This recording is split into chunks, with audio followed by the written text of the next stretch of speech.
Assalamualaikum warahmatullahi wabarakatuh.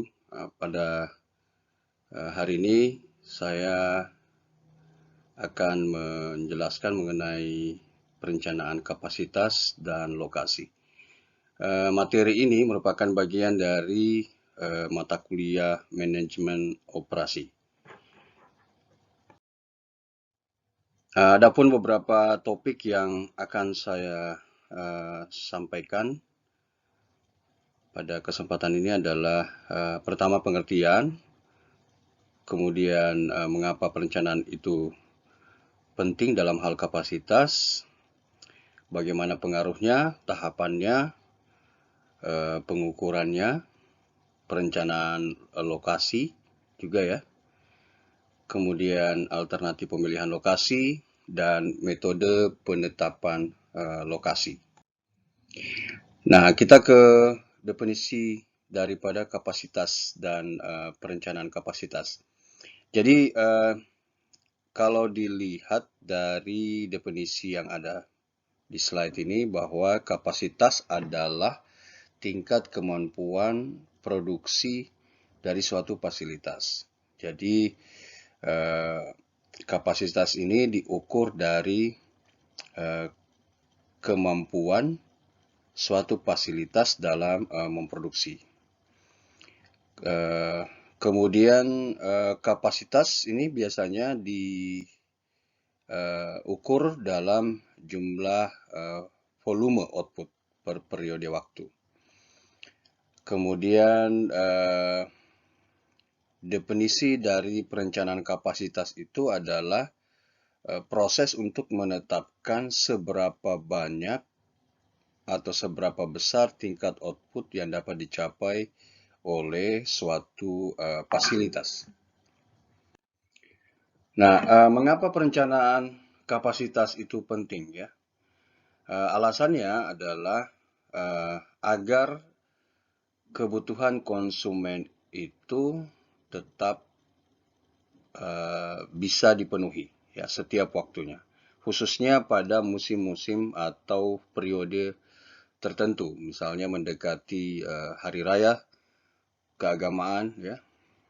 Itu biasanya konsumen banyak membutuhkan produk-produk yang mendukung pelaksanaan perayaan hari raya mereka.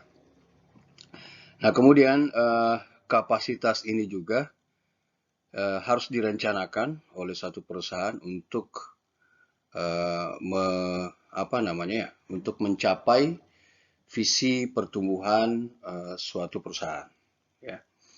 Misalnya pada perusahaan A misalnya ya, di Palu dia mendirikan kapasitas produksi sekitar 5.000 unit ya per harinya mungkin ya.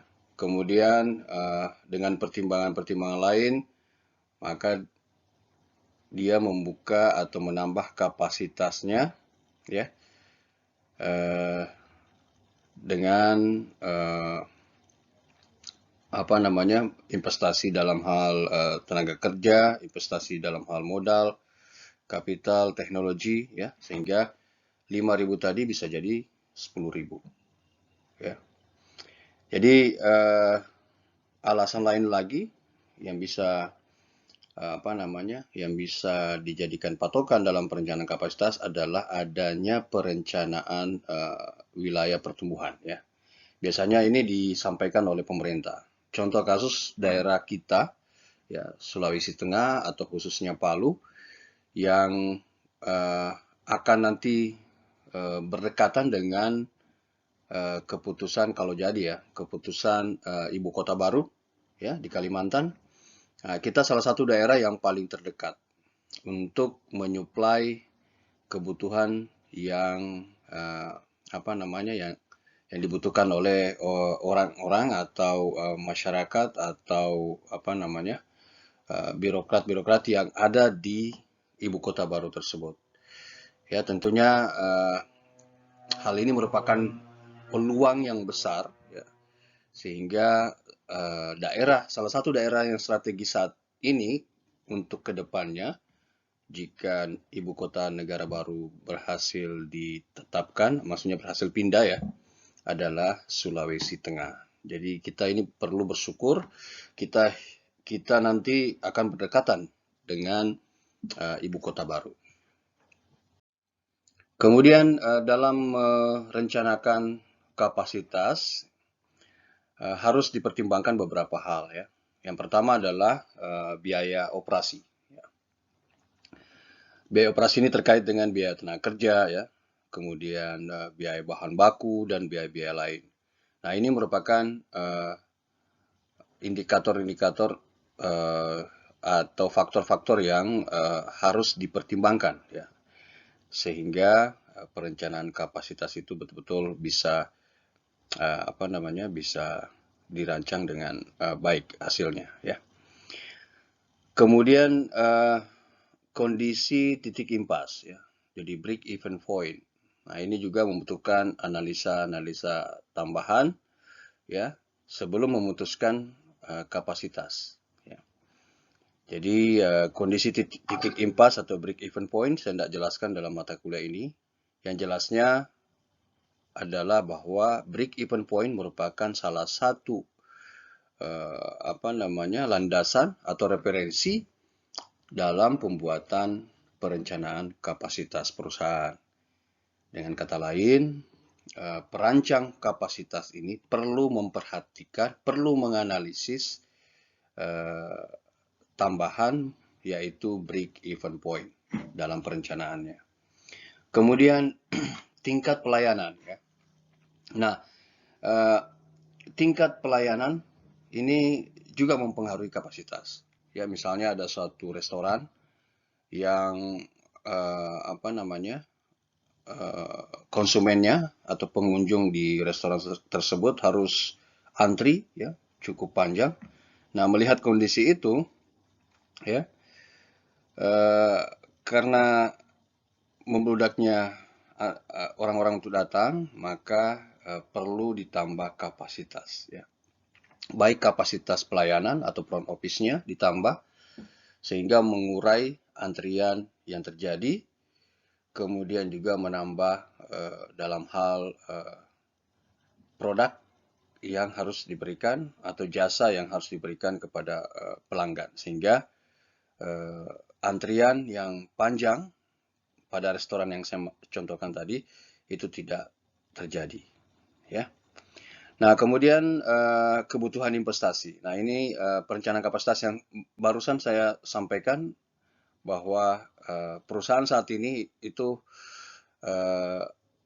sangat melirik daerah kita, Sulawesi Tengah, karena kalau jadi ibu kota baru, ibu kota negara kita yang baru di Kalimantan, maka daerah kita ini adalah daerah yang strategis ya untuk melayani kebutuhan masyarakat atau kebutuhan orang di ibu kota baru ya.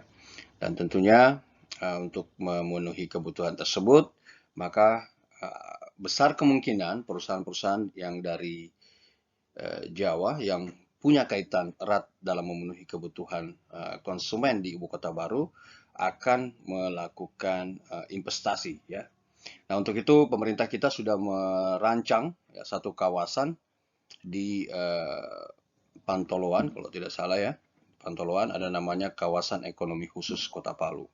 Nah, ini berpeluang besar nanti untuk didirikan beberapa perusahaan di sana.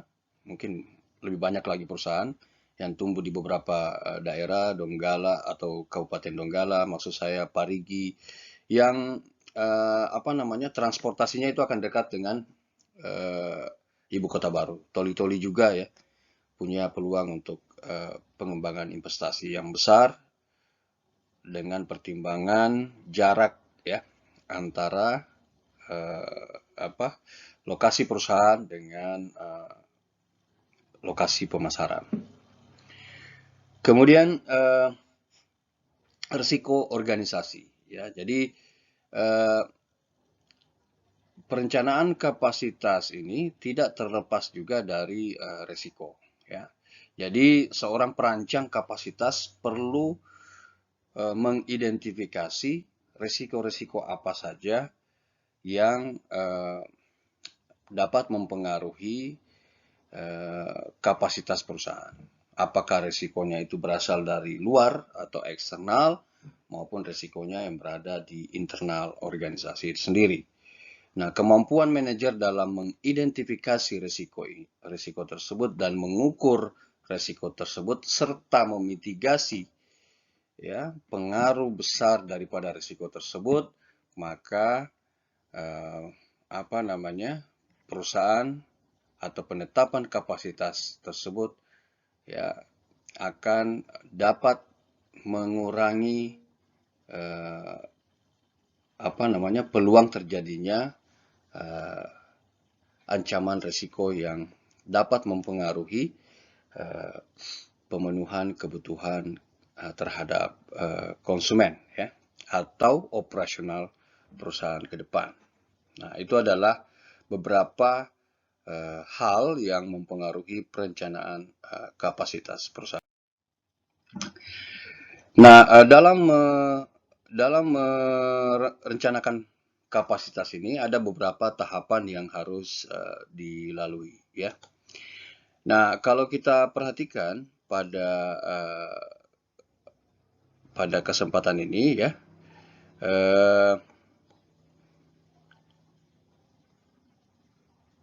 poin pertama dalam perencanaan kapasitas yaitu memperkirakan kapasitas yang ada saat ini ya. Jadi seorang manajer perlu memperkirakan ya seberapa besar kapasitas yang ada saat ini ya.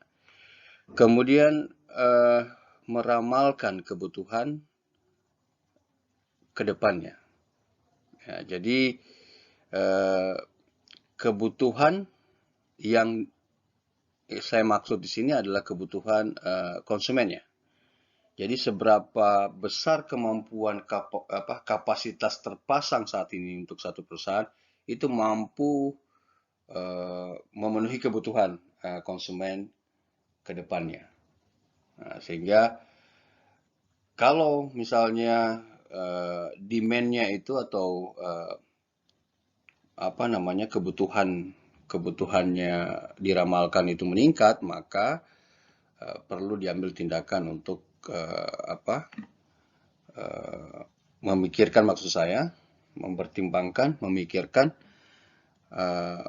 untuk penambahan kapasitas dalam rangka memenuhi kebutuhan konsumen ya, karena adanya proses peramalan atau hasil peramalan yang telah didapat ya. Nah, kemudian mencari alternatif. Nah, mencari alternatif ini merupakan poin ketiga yang harus dilakukan untuk apa? Untuk mengubah kapasitas, ya. Nah, sikap-sikap atau perilaku yang dilakukan itu bisa jadi tidak ada dilakukan atau do nothing, ya.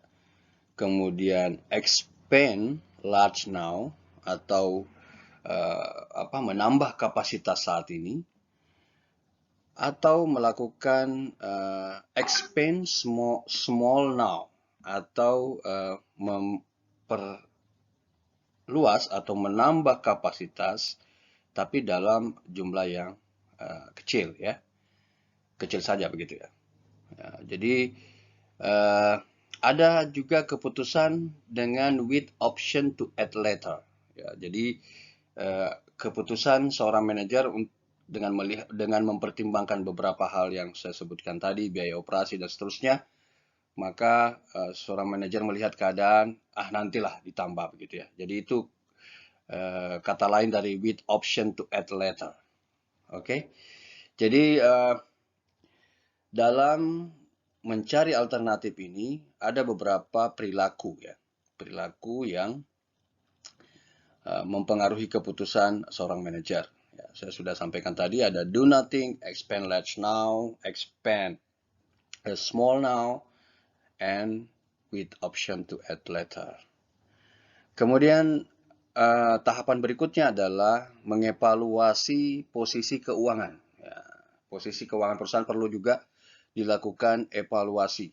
Ya, jangan sampai terlalu terburu-buru ya, aspek keuangannya dikesampingkan. Nah, ini bisa beresiko besar buat perusahaan. Kemudian aspek evaluasi ekonomi. Ini juga perlu dipertimbangkan dalam perencanaan kapasitas. Ya. Sejauh mana ekonomi suatu bangsa, makro ya, ekonomi suatu bangsa ini posisinya bagaimana. Ini perlu ada pertimbangan-pertimbangan juga ya terhadap makroekonomi, di mana perusahaan itu berada ya. Jangan sampai terlalu memaksakan untuk menambah kapasitas, ternyata estimasi dari makroekonomi menyatakan bahwa beberapa tahun ke depan kemungkinan krisis ekonomi akan terjadi dan ini bisa berdampak besar terhadap proses produksi ya dan proses-proses yang lain dalam suatu perusahaan. Jadi tentunya itu tidak diinginkan, makanya evaluasi ekonomi khususnya ekonomi makro ini sangat penting. Kemudian berikutnya adalah teknologi ya. Teknologi, jadi teknologi ya kita tahu bersama sangat penting perannya untuk memodernisasi proses produksi. Tentunya hal ini mahal ya investasinya, tetapi kalau dianalisis lagi lebih lanjut tentu dengan ini ya, dengan catatan ada pertumbuhan dalam hal permintaan. Itu tentu dengan masuknya teknologi dalam suatu perusahaan bisa mendukung pemenuhan kebutuhan konsumen. Nah, yang terakhir adalah memilih alternatif yang paling sesuai untuk mencapai misi strategi perusahaan. Jadi ini sangat tergantung dari perusahaan itu ya. Apakah misalnya perusahaan itu menghadapi beberapa pesaing, ya, tentu pemilihan alternatif yang tepat ini sangat dapat mendukung upaya tersebut, upaya perusahaan untuk menghadapi pesaing-pesaing yang juga melakukan beberapa inovasi proses, melakukan inovasi produk, dan seterusnya. Jadi perlu adanya alternatif yang paling sesuai dipilih oleh suatu perusahaan. Nah, ini adalah beberapa contoh perkembangan teknologi yang dapat membantu perencanaan kapasitas. Ya. Di antaranya adalah ATM. Ya. Ini ATM ya tidak perlu saya jelaskan proses atau apa ya. Yang jelas ATM ini bisa menambah kapasitas pelayanan. Ya. Tentu dalam waktu-waktu tertentu kita tidak mungkin ke bank ya, apalagi kalau malam. Ya, untung ada mesin ATM. Mesin ATM ini membantu nasabah bank ketika membutuhkan uang di waktu-waktu tertentu di luar jam kerja. Nah, ATM ini sangat membantu. Kemudian ada EFT ya, Electronic Funds Transfer. Jadi EFT ini juga sekarang sudah mengalami proses perkembangan yang pesat. Sekarang ada dompet digital, money ya, digital dan seterusnya. Jadi penamaannya atau terminologinya mengalami pergeseran juga ya. Tapi sebenarnya filosofi dasarnya dari dompet digital dan seterusnya yang ada saat ini itu berasal dari ini sebenarnya. Ya, pengembangan dari electronic funds transfer. Jadi ini adalah contoh yang lama yang saya berikan. Ya. Kemudian ada electronic data interchange. Nah, ini dalam operasional perusahaan, transfer data ini sangat penting dalam mendukung keputusan taktikal perusahaan, keputusan operasional perusahaan, dan keputusan strategis perusahaan. Jadi adanya digitalisasi dalam hal transfer data ini sangat membantu perusahaan dalam mempercepat proses ya. Kemudian juga ada enterprise resource planning. Nah, ini adalah suatu aplikasi ya atau suatu metode yang mana melihat seluruh proses itu dengan baik ya, bahwa ada keterkaitan di antara beberapa aktivitas dalam mengubah bahan baku menjadi produk jadi, sampai produk jadi itu tiba di tangan konsumen akhir, ini diikat oleh enterprise resource planning. Ya, semakin optimal penerapan enterprise resource planning, ya maka eh, efisiensi dan efektivitas proses produksi bisa membantu meningkatkan kinerja perusahaan. Kemudian perkembangan teknologi lainnya adalah barcode. Ya, jadi barcode ini juga sangat membantu. Sekarang ada QR code, ya. Jadi itu adalah pengembangan dari barcode.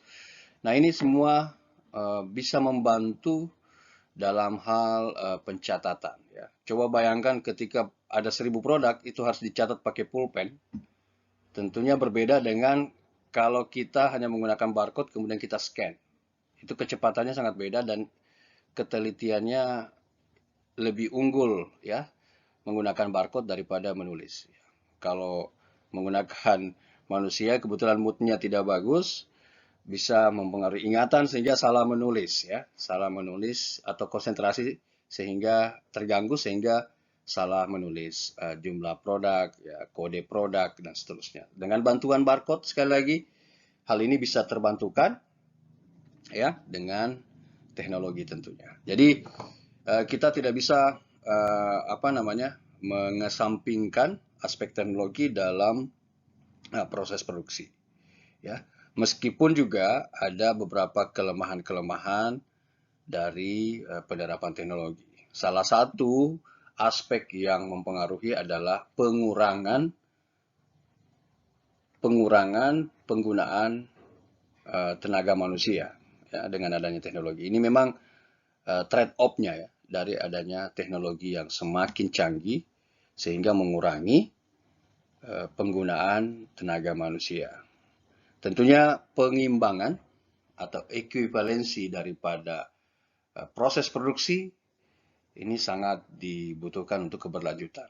Jangan sampai semua proses itu didominasi oleh robotisasi sehingga banyak manusia atau calon tenaga kerja mengalami pengangguran. Nah, ini tentunya tidak diinginkan bersama karena bisa berdampak besar juga ya dalam konteks sosial ya, sosial ekonomi. Nah, ini beberapa contoh pengukuran kapasitas ya. Di antaranya di sini saya contohkan adalah misalnya pabrik tekstil itu diukur dengan kemampuannya menghasilkan tekstil ya. Kemudian kapasitas seorang karyawan itu diukur dengan seberapa besar kemampuannya untuk menghasilkan barang misalnya. Atau seberapa besar kemampuannya dalam melayani konsultasi konsumen ya, kalau dia customer service. Kemudian ada juga kapasitas yang berdasarkan masukan. Kalau tadi yang keluaran ya hitungannya, kalau ini masukan ya, misalnya kapasitas suatu perguruan tinggi didasarkan itu atas kemampuannya untuk menampung mahasiswa. Ya. Jadi seperti saat ini kita itu sebenarnya di ekonomi menurut saya sangat besar kapasitasnya ya. Karena ketika saya kuliah dulu itu sedikit sekali mahasiswanya. Sekarang ini sudah ribuan ya. Kalau tidak salah lebih dari 3 ribuan, 4 ribuan lah mahasiswa. Nah, itu tentunya berbeda sekali dengan zaman saya waktu kuliah dulu. Nah, tentu ini adalah mengikuti tren ya, maksud saya Universitas Tadulako mengikuti tren, mengikuti perkembangan kebutuhan masyarakat akan pendidikan tinggi, sehingga kapasitasnya ditambah untuk menampung mahasiswa. Kemudian kapasitas masuk yang berdasarkan masukan, yaitu kemampuan mesin didasarkan atas jam kerjanya. Jadi ini adalah suatu contoh ya pengukuran kapasitas dari sumber atau poin atau sudut pandang yang berbeda. Satu keluaran ya dan satu dari aspek masukan. output untuk keluaran dan masukan untuk input, ya. Jadi ini adalah sebenarnya pengembangan, ya, improvisasi daripada yang saya jelaskan tadi. Jadi ketika kita mendesain capacity, ya, maka output maksimum atau tingkat output maksimum yang maksimum yang dapat dicapai oleh fasilitas itu under, ya, ideal condition, atau di bawah dari kondisi yang optimum, ya. Maaf. Kemudian ada efektivitas capacity, ya. Jadi efektif capacity itu adalah the maximum output rate atau tingkat output yang maksimum yang dapat dicapai under normal condition. Jadi kapasitas maksimum, ya, tingkat kapasitas maksimum, tingkat hasil maksimum yang diperoleh dari kondisi normal, ya, atau di bawah kondisi yang normal. Nah, kemudian ini formulanya, ya, formula presentasi untuk mengukur kapasitas, yaitu actual output rate berbanding kapasitas yang tersedia. Jadi cukup sederhana pengukuran kapasitas itu. Jadi dicari tahu dulu berapa output rate-nya atau tingkat output-nya dibagi dengan kapasitas yang tersedia. Nah, kemudian hal yang perlu dipertimbangkan dalam perencanaan kapasitas itu adalah economies of scale dan diseconomies of scale. Kemudian yang kedua adalah focus factories dan yang ketiga adalah subkontraktor network, ya. Nah, jadi economies of scale ini adalah skala ekonomis suatu perusahaan. Jadi perusahaan harus mampu mengidentifikasi kemampuan produksinya, kemampuan ekonomisnya, ya. Dan itu, ya. Jadi economies of scale itu adalah maksudnya perusahaan itu perlu memproduksikan atau memproses proses produksinya dalam skala ekonomis, ya. Ya, kalau dia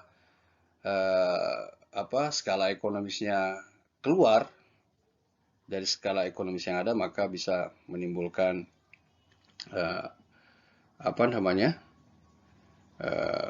bisa jadi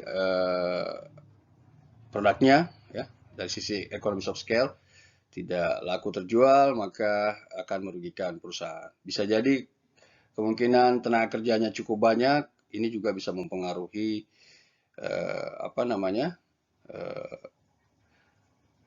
profit, ya, atau kinerja perusahaan. Misalnya tadi saya klarifikasi, ya, jika penambahan tenaga kerja selalu dilakukan tanpa mempertimbangkan demand, nah, ini bisa jadi terjadi cost-nya, ya, atau biayanya cukup tinggi untuk ketenaga kerja, sementara pendapatan karena produknya itu sudah misalnya tidak diminati lagi, ya, ada penambahan tenaga kerja, ada penambahan output, ya, tetapi dalam kenyataannya outputnya tidak diminati oleh konsumen, maka penurunan pembelian menurun oleh konsumen. Yang bertambah adalah tenaga kerjanya, ya. Jadi biaya tenaga kerja bertambah, pendapatan menurun. Nah, ini bisa mempengaruhi. Nah, jadi penetapan operasional perusahaan pada economics of scale atau skala ekonomis perlu atau sangat harus diantisipasi oleh seorang manajer, ya, khususnya manajer operasional. Kemudian focus factories, ya. Jadi focus factories ini dimaksudkan adalah dalam perencanaan kapasitas itu perlu mempertimbangkan core kompetensi atau kemampuan suatu perusahaan itu ya dalam memberikan pelayanan, ya, sehingga kapasitas yang terpasang itu sesuai dengan permintaan, ya, permintaan daripada konsumen, ya, karena tadi latar belakangnya dalam perencanaan kapasitas itu adalah memenuhi kebutuhan konsumen. Jadi ketika ada perusahaan yang memang memfokuskan pada operasional perusahaannya atau operasional organisasinya, maka ini sangat membantu, ya, dalam pencapaian daripada kapasitas itu atau perencanaan kapasitas. Kemudian adanya subkontraktor networks atau jaringan, ya, jaringan dengan pihak lain. Maksudnya apa di sini adalah suatu perusahaan terkadang mendapatkan permintaan yang cukup besar, ya. Jadi dengan adanya bantuan jaringan yang ada, maka pekerjaan yang harus dilakukan oleh perusahaan A misalnya bisa dibantu oleh perusahaan lain, ya, yang tentunya telah dievaluasi terlebih dahulu dan seterusnya. Kemudian pengalihan proses produksi bisa dilakukan ke pihak lain. Nah, ini sangat membantu juga dalam menambah kapasitas ketika demand itu meningkat, ya. Kemudian dalam merencanakan lokasi, ya, dalam merencanakan lokasi memang tidak terlepas dari perencanaan kapasitas juga, ya, karena jangan sampai lokasi perusahaan itu sangat jauh dari dukungan kapasitas input, ya, kapasitas masukan. Jangan sampai terjadi seperti itu. Nah, oleh karena itu perlu kita identifikasi faktor-faktor apa yang harus dipertimbangkan dalam pemilihan lokasi pabrik. Yang pertama adalah letak konsumen atau pasar. Jangan sampai konsumennya itu sangat jauh, ya, dari perusahaan atau pasarnya cukup jauh. Nah, ini bisa menambah biaya transportasi, ya. Kemudian juga sumber bahan baku. Nah, ini yang saya bilang tadi, ya, kapasitas masukan. Jangan sampai bahan bakunya cukup jauh juga, dan ini berimplikasi kepada biaya transportasi atau biaya logistik nantinya. Jadi letak daripada sumber bahan baku ini juga jadi penting, ya. Kemudian hal lain yang berkaitan dengan input juga yaitu tenaga kerja. Jangan sampai tenaga kerja harus diimpor dari luar, tentu itu akan menambah biaya juga, ya. Jadi ketersediaan tenaga kerja di sekitar lokasi ikut juga menjadi pertimbangan. Begitu pula faktor-faktor lain yang esensial seperti air, ya, kemudian suhu udara, listrik, ya, transportasi, fasilitasnya, apakah terhubung atau tidak, kemudian lingkungan masyarakat juga jadi pertimbangan, peraturan-peraturan pemerintah, apakah mendukung atau tidak, tentu akan jadi pertimbangan dalam pemilihan lokasi. Kemudian penanganan limbah industri, ini juga sangat penting dipertimbangkan untuk mengurangi dampak daripada operasional perusahaan terhadap lingkungan. Kemudian fasilitas untuk pabrik, ya, dan fasilitas untuk karyawan. di mana di sini fasilitas untuk karyawan misalnya akomodasi karyawan itu bisa dipenuhi oleh masyarakat misalnya. Nah, jadi perusahaan tidak perlu melakukan investasi lagi dalam mendirikan apa namanya mendirikan fasilitas untuk tempat tinggal buat karyawan. Jadi ini semua adalah hal-hal yang perlu dipertimbangkan dalam merencanakan suatu lokasi. Ya. Kemudian umumnya ada beberapa alternatif dalam memilih lokasi. Ya, ada yang memutuskan berada di sekitar kota atau di luar dari kota, dekat dengan kota, di pinggir kota ya, misalnya. Kemudian ada juga perusahaan yang menetapkan bahwa perusahaannya harus berada di kawasan industri. Ya, juga ada perusahaan yang menetapkan keputusan bahwa pabriknya itu harus ada di luar negeri. Ya. Nah, ini semua tergantung dari beberapa pertimbangan tadi, pertimbangan kapasitas, pertimbangan lokasi dan seterusnya. Ini perlu menjadi perhatian, ya. Karena apa namanya? Jika terjadi kesalahan dalam merencanakan kapasitas, menentukan lokasi, kemudian nanti ujungnya memilih alternatif pemilihan. Nah, kesalahan-kesalahan dalam melakukan hal ini akan berdampak kepada keberlanjutan perusahaan dalam operasional. Ya, ambil contoh misalnya daerah kawasan industri. Ya, daerah kawasan industri ini tentunya lebih safe, lebih aman untuk manufaktur-manufaktur yang skala menengah ke atas ya. Umumnya kalau kalian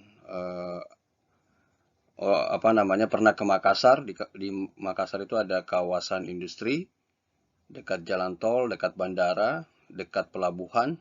Sengaja memang ditentukan di situ. Nah, di situ berkumpul beberapa perusahaan-perusahaan yang skala kapasitas itu sangat besar. Ya, berbagai macam industri perusahaan ada di sana. Nah, itu apa namanya memang diperuntukkan untuk perusahaan-perusahaan yang memiliki kapasitas besar, kemudian pasarnya juga untuk Indonesia Tengah dan Timur, ya, mereka mendirikan perusahaan di situ. Itu semua sebenarnya tujuannya untuk lebih mengurangi biaya transportasi, ya, dekat dengan bahan baku dan seterusnya. Kemudian ada juga perusahaan yang mendirikan pabrik luar negeri. Ini misalnya Apple ya. Apple itu mendirikan perusahaan di Cina. Asalnya sebenarnya dari Amerika, tapi diproduksi di Cina.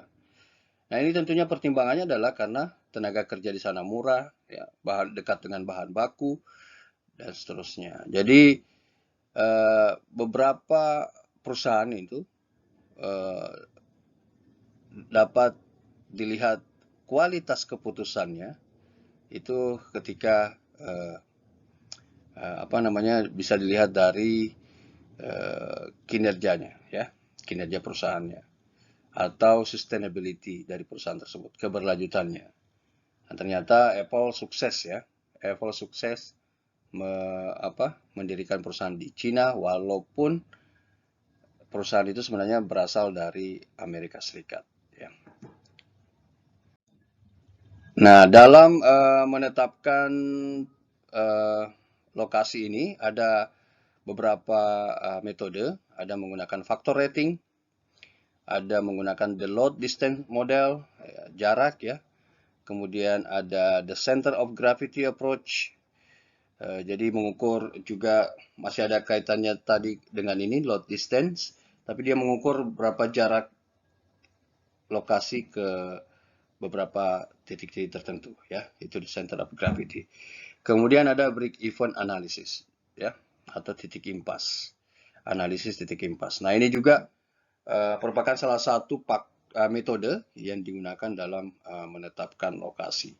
Nah, untuk kesempatan ini saya tidak bisa menjelaskan keseluruhan ini karena akan ada pertemuan berikutnya mengenai metode penetapan lokasi ini dalam contoh-contoh kasus, ya.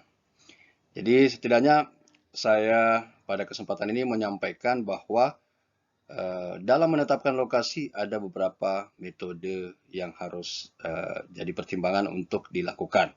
Ya, nanti insya Allah pada kesempatan lain ya atau materi berikutnya, maka metode penetapan lokasi ini satu persatu akan saya jelaskan. Terima kasih atas perhatian semuanya. Semoga tetap sehat di masa pandemi ini. Wassalamualaikum warahmatullahi wabarakatuh.